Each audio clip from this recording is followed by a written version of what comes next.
जय हिंद मेरे प्यारे दोस्तों, मैं शुभम आप सबका स्वागत करता हूं सीएसई 2013 के वीडियो एनालिसिस में। तो देखिए हम लोग अभी क्वेश्चन नंबर 61 से स्टार्ट करते हैं।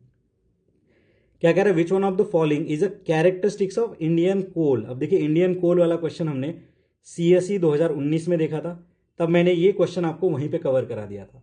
ठीक है, तो देखिए दोस्तों यहाँ पे high ash content, low sulphur content and low ash fusion temperature.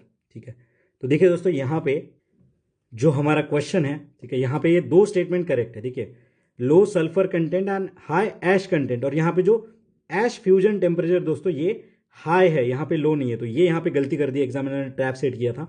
अब देखिए यहाँ पे 1500 डिग्री के करीब जो है हमारा ऐश फ्यूजन टेम्परेचर होता है हमारे इंडियन कोल वाला।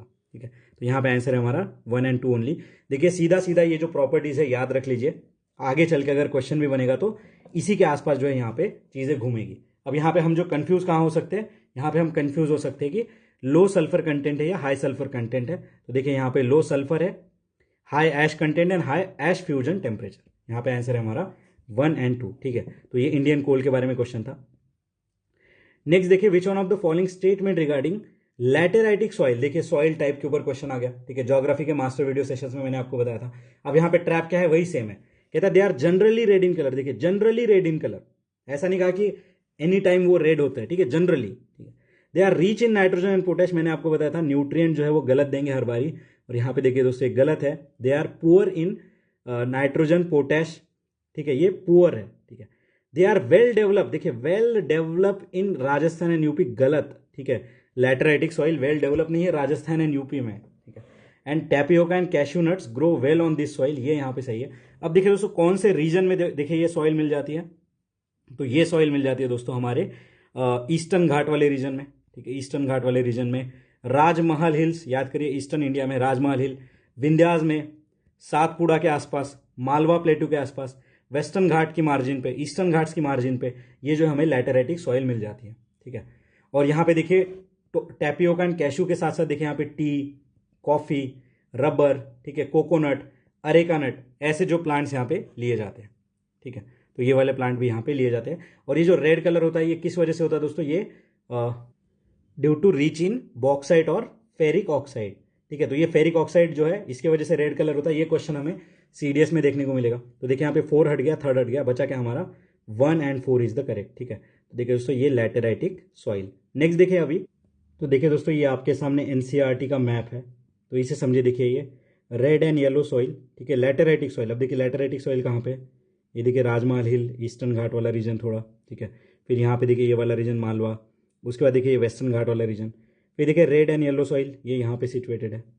ठीक है, उसके बाद देखिए ये एरिड सॉइल है हमारी, ये देखिए फॉरेस्ट एंड माउंटेन सॉइल है। उसके बाद ये जो यहाँ पे है ये हमारी कौन सी है, ब्लैक सॉइल। ठीक है, ब्लैक कॉटन सॉइल इसे कह सकते हैं। और ये पूरा हमारा अलुवियल सॉइल है जो कि गंगा रिवर, इन रिवर्स के जो है एरिया में बनता है। तो ये मैप थोड़ा सा याद रख लीजिए, क्योंकि क्वेश्चन क्या पूछा था हमें, lateritic soil is well develop in UP and Rajasthan. तो देखिए यहाँ पे लैटेराइटिक सॉइल है ही नहीं। ठीक है, तो वेल डेवलप है ही नहीं। तो इस तरीके से देखिए मैप थोड़ा याद रखेंगे। और देखिए एनसीईआरटी के सारे मैप्स बहुत इंपॉर्टेंट होते हैं, मैंने ऑलरेडी आपको बता रखा है। तो जब भी आप एनसीईआरटी रिवाइज करोगे मैपिंग पे यहाँ पे खासा ध्यान दीजिएगा। नेक्स्ट देखिए अगला क्वेश्चन हम देखते हैं, क्वेश्चन नंबर 63। ठीक है, question number 63, natural gas occur in the Gondwana beds, mica occurs in the abundance in Koderma and Dharwar are famous for petroleum. तो फर्स्ट स्टेटमेंट देखिए दोस्तों यहाँ पे, natural gas occurs in the Gondwana bed. ठीक है, नेक्स्ट देखिए mica occurs abundance in Koderma and Dharwar is famous for petroleum. तो देखिए दोस्तों क्वेश्चन डायरेक्टली हमारा जो इकोनॉमिक ज्योग्राफी जिसमें माइंस मिनरल ये सारी चीजें पढ़ते हैं, तो यहाँ पे देखिए फर्स्ट गलत है दोस्तों। जो गोंडवाना बेड है हमारा ये नेचुरल गैस के लिए फेमस नहीं है, कोल फील्ड्स के लिए फेमस है। माइका देखिए दोस्तों ये कोडरमा एक झारखंड में माइन है, यहाँ पे अबंडेंस में मिलता है, सही है। और Dharwad is famous for petroleum, ये गलत है दोस्तों।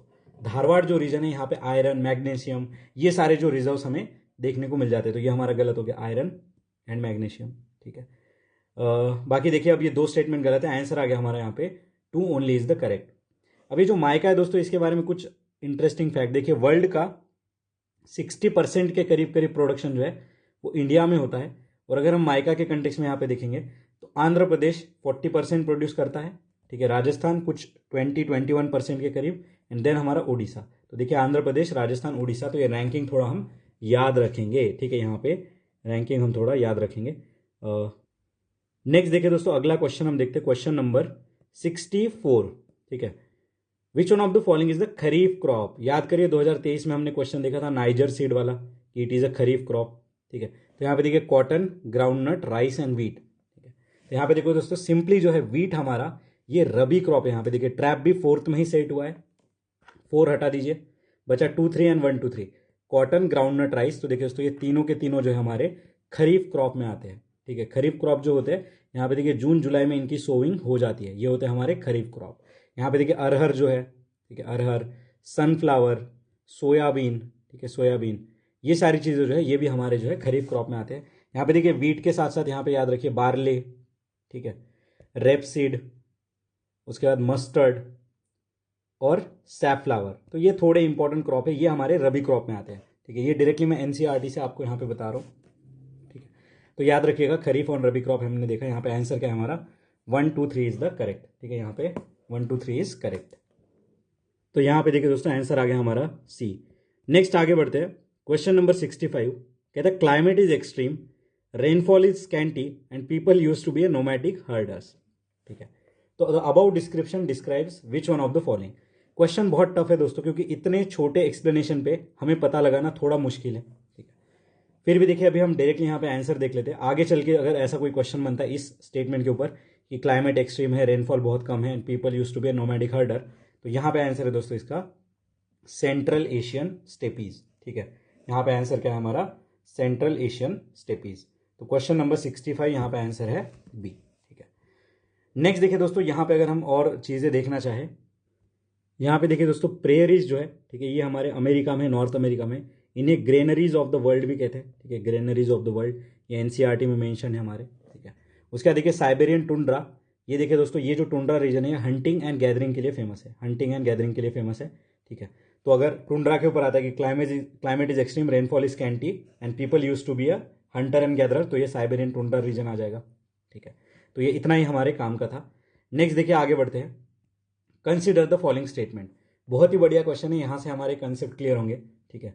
क्या कहता है, इन्फ्लेशन बेनिफिट्स द डेटर, ठीक है, मतलब जिसने कर्जा लिया है, ठीक है। नेक्स्ट स्टेटमेंट में है यहाँ पे कि inflation benefit the bond holder. अब देखिए डेटर यानी कि जिसने कर्जा लिया है, और बॉन्ड होल्डर कौन होता है दोस्तों, ये क्रेडिटर होता है, यानी कि कर्जा इसने दिया है, ठीक है, ये कर्जा इसने दिया है, ठीक है। तो अब दोनों में से देखिए एक ही चीज यहाँ पे सही होगी, या तो जिसने कर्जा लिया है उसे बेनिफिट करता होगा, या तो किसने कर्जा दिया है उसे बेनिफिट करता होगा। तो देखिए दोस्तों यहाँ पे समझिए एक चीज को भी, तो यहाँ पे देखिए दोस्तों ये जो क्वेश्चन है पर्टिकुलर, इसका आंसर आएगा कि इन्फ्लेशन बेनिफिट द डेटर, ठीक है। अब एक मैं यहाँ पे आपको जो है सीधा यहाँ पे जो है समझा के बताऊंगा, ठीक है। देखिए जो लेंडर होता है, मतलब जो पैसा देता है, वो इन्फ्लेशन की वजह से सफ़र करता है, और जो बोरोवर होता है, ठीक है, जो बोरोवर होता है वो यहाँ पे बेनिफिट में होता है। तो ये एक सिंपल सा फॉर्मूला याद रखिए, लेंडर जो है सफ़र करता है और बोरोवर जो यहाँ पे बेनिफिट में होता है ड्यू टू इन्फ्लेशन। तो यहाँ पे आंसर आ गया दोस्तों हमारा, क्वेश्चन नंबर 66 का आंसर है यहाँ पे 1 ओनली, ठीक है, 1 only is the correct. Next अगला क्वेश्चन हम देखते हैं, क्वेश्चन नंबर 67 क्या कहना चाहता है, डिसगाइज अनएम्प्लॉयमेंट जनरली मीन्स। अब डिसगाइज अनएम्प्लॉयमेंट मतलब क्या होता है दोस्तों, यहाँ पे जब मार्जिनल प्रोडक्टिविटी जो है वो हो जाती है जीरो, ठीक है, मार्जिनल प्रोडक्टिविटी जीरो हो जाती है, मतलब अभी मैं समझाता हूँ। अब देखिए एक खेत है, ठीक है, वहाँ पे 10 लोग काम के लिए लग रहे हैं, और वो 10 लोग जो है काम यहाँ पे 10 दिन में फिनिश कर रहे हैं।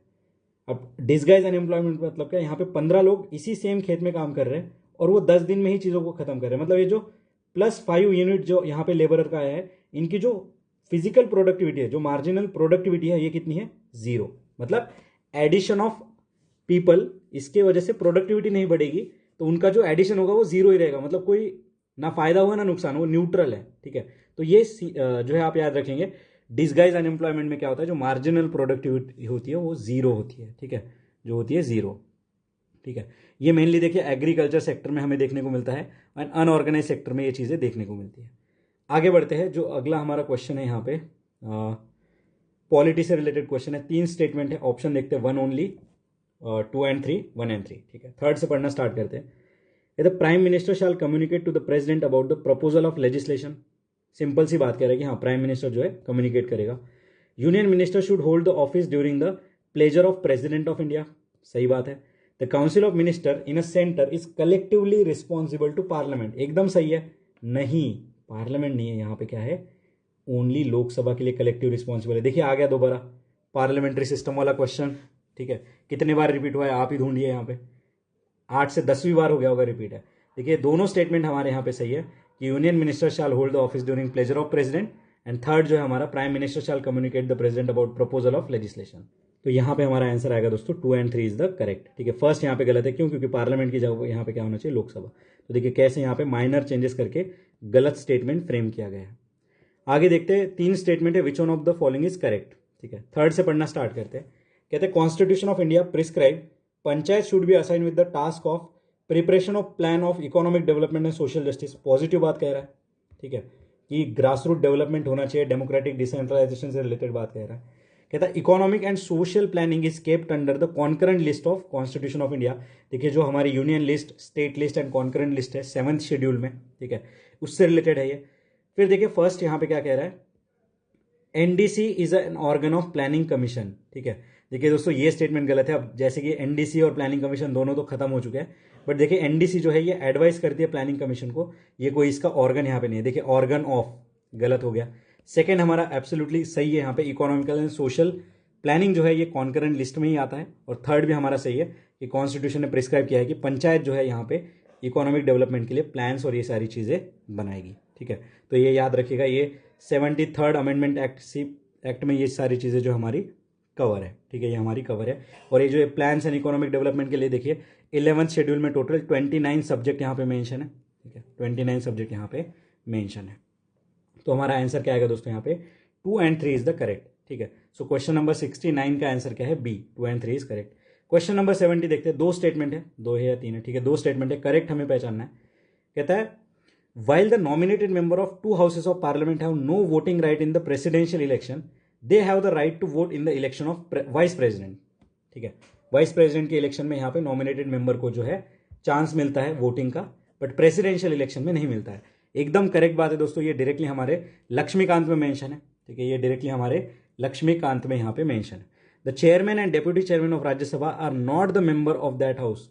यहाँ पे देखिए दोस्तों, चेयरमैन जो है ये वाइस प्रेसिडेंट होता है, ठीक है, तो ये एक्स ऑफिशियो चेयरमैन यहाँ पे बनते हैं, तो ये यहाँ पे मेंबर नहीं है राज्यसभा के, बट जो डेप्यूटी चेयरमैन है ये यहाँ पे मेंबर होते हैं। देखिए कैसे यहाँ पे दोनों चीज़ों को मिक्स करके यहाँ पे जो है बना दिया है क्वेश्चन, ठीक है। तो चेयरमैन मेंबर नहीं है, बट डेप्यूटी चेयरमैन यहाँ पे एब्सोल्युटली मेंबर होते हैं, तो ये हमारा गलत हो गया, आंसर आ गया हमारा यहाँ पे 2 ओनली, ठीक है। तो देखिए दोस्तों यहाँ पे Rajya Sabha chooses the deputy chairman amongst its member, तो मेंबर अपने बीच में से यहाँ पे जो डेप्यूटी चेयरमैन को सिलेक्ट करते हैं। बाकी देखिए ये प्रेसिडेंट ऑफ इंडिया, इनका इलेक्टोरल कॉलेज इसमें कौन होता है, ठीक है, इम्पीचमेंट में कौन होता है, ये बहुत इंपॉर्टेंट है, ये हमने ऑलरेडी PYQs में कवर किया है, ठीक है, तो आप इसे याद रखेंगे, ठीक है। इम्पीचमेंट में कौन होता है, प्रेसिडेंट के इलेक्शन में कौन होता है, ठीक है, इलेक्टोरल कॉलेज में, बहुत इंपॉर्टेंट ये फैक्ट है, ठीक है।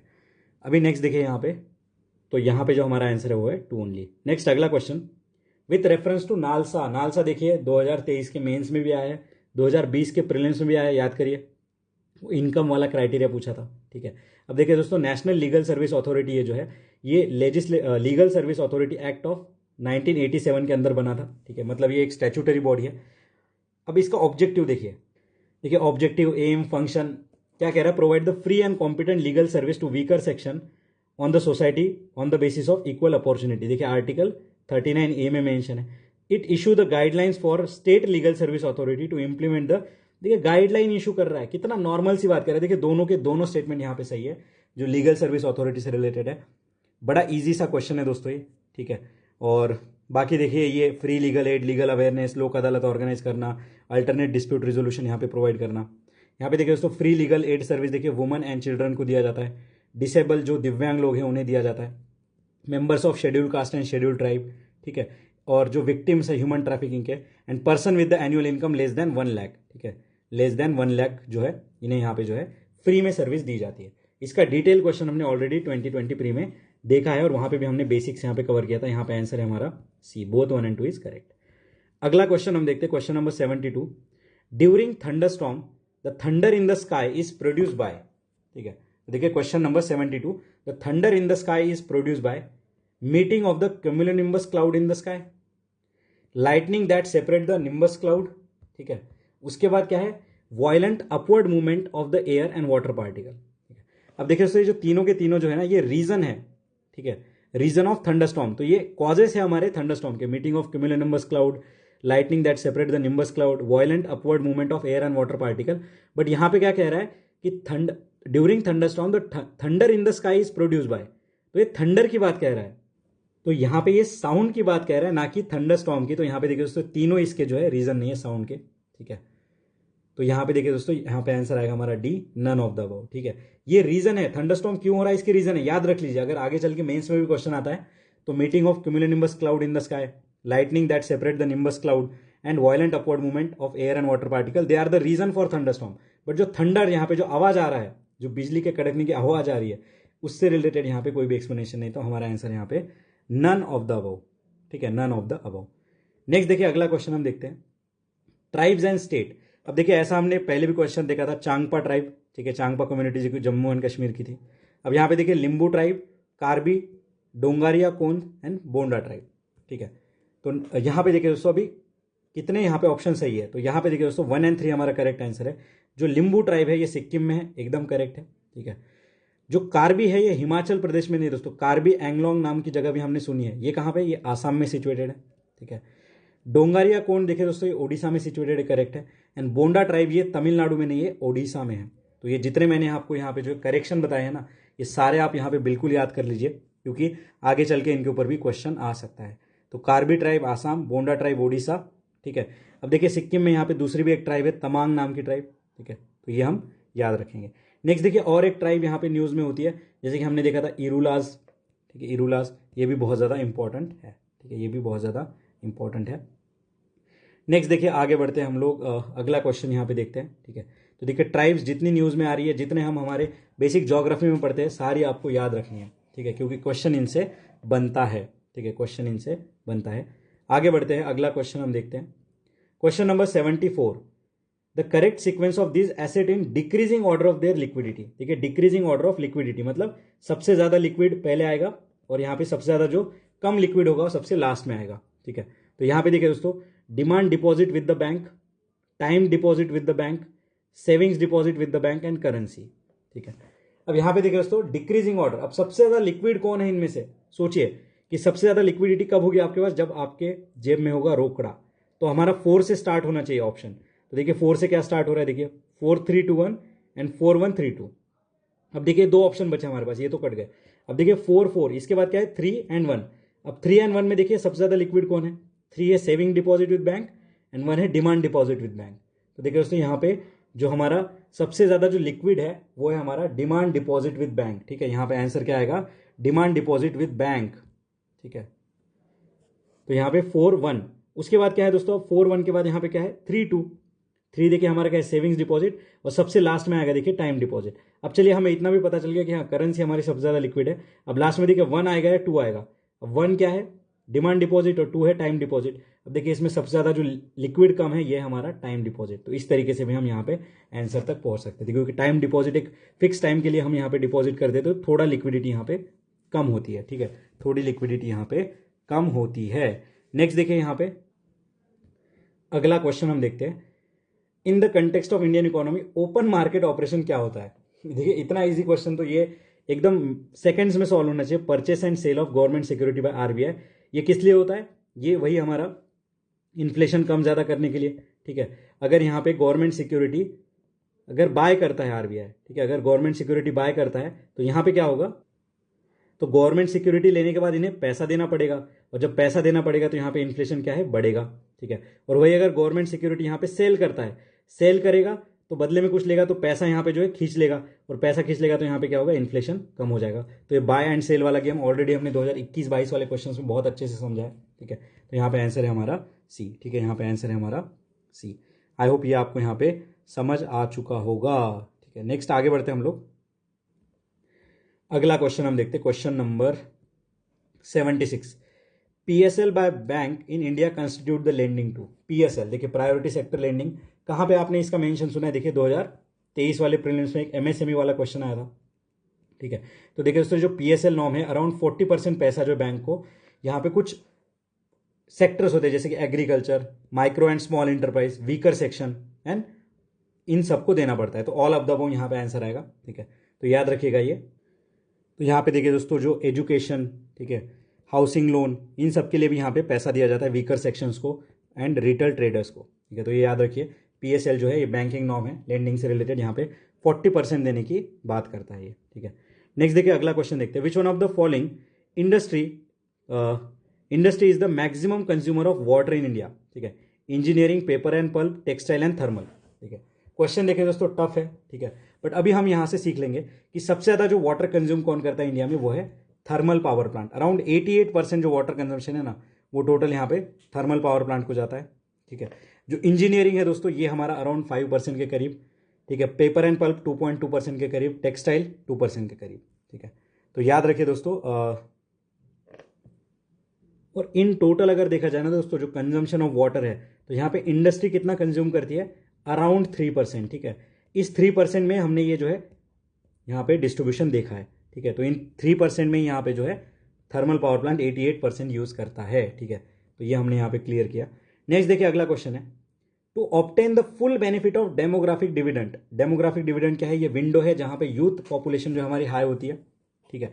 तो यहां पे हमें क्या करना पड़ेगा, देखिए डेमोग्राफिक डिविडेंड का अगर फायदा लेना है तो हमें स्किल डेवलपमेंट, एजुकेशन, इन सब चीजों पे काम करना पड़ेगा।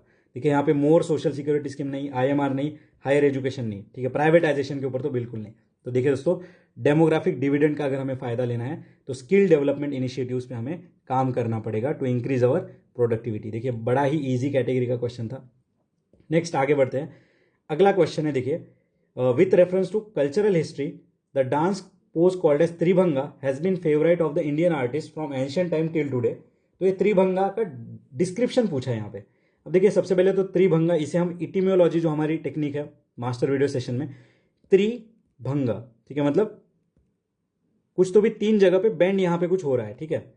तो Tribhanga, 1 leg is bent, the body slightly but oppositely curved at waist and neck, but oppositely curved at the waist and neck। तो यहाँ पे आंसर है दोस्तों ए। तो त्रिभंगा देखिए यहाँ पे आंसर है ए। बाकी देखिए नेक्स्ट ऑप्शन, ये बाकी ये तीनों यहाँ पे जो है गलत है दोस्तों। क्वेश्चन देखिए थोड़ा तो टफ है क्योंकि त्रिभंगा इतना हमें पता नहीं होता, बट अभी पता चल गया कि त्रिभंगा देखिए एक पोज है डांस का जिसमें जो है 1 leg बेंट होता है, body slightly but oppositely curved at a waist and neck, ठीक है। तो ये पहले के क्वेश्चन थे, अभी तो थोड़े टफ लेवल पे क्वेश्चन आते हैं। नेक्स्ट देखिए अगला क्वेश्चन देखते हैं, एनी बेजेंट वाज, ठीक है, बढ़िया क्वेश्चन है। यहाँ से एक बहुत ही अमेजिंग इनसाइट आपको मिलेगा, ठीक है, एनी बेजेंट से रिलेटेड। कहते हैं responsible for starting home rule movement, correct, multiple times हमने पढ़ा है। नेक्स्ट है फाउंडर ऑफ थियोसॉफिकल सोसाइटी, और थर्ड देखिए दोस्तों यहाँ पे once the president of INC। तो देखिए ये क्वेश्चन तो हमने ऑलरेडी देख रखा है। She was the first woman president of Indian national Congress, कब, 1917 के कलकत्ता सेशन में, ठीक है। फाउंडर ऑफ थियोसॉफिकल सोसाइटी वो नहीं थे, अल्दो थियोसॉफिकल सोसाइटी को आगे बढ़ाने में उन्होंने बहुत ज्यादा पॉपुलराइज करने में यहाँ पे रोल प्ले किया था। बट जो फाउंडर है यहाँ पे थियोसॉफिकल सोसाइटी के, ये हमने 2021 के प्री में ऑलरेडी देखा है। यहाँ पे देखिए मैडम ब्लैवेत्स्की एंड कॉलोनल ऑलकॉट, ठीक है, इन्होंने 1875 में थियोसॉफिकल सोसाइटी की स्थापना करी थी। कहां पे, न्यूयॉर्क में, ठीक है, न्यूयॉर्क में। और इंडिया में देखिए इसका हेडक्वार्टर था अडियार में, ठीक है, अडियार तमिलनाडु में, ठीक है। तो ये याद रखेंगे। सेकंड गलत है। होम रूल मूवमेंट देखिए इन्होंने 1916 में स्टार्ट करी थी, ये हमने ऑलरेडी कवर कर लिया है, ठीक है। और इसका मद्रास और ऑल ओवर इंडिया में ये फेमस था। तो यहाँ पे आंसर क्या है दोस्तों हमारा 1 और 3, ठीक है। तो इस तरीके से हमने 80 क्वेश्चन यहाँ पे कंप्लीट करे। अभी नेक्स्ट क्वेश्चन हम अगले वीडियो में देखेंगे। तब तक के लिए पढ़ते रहिए, मुस्कुराते रहिए, मिलते हैं ब्रेक के बाद। धन्यवाद।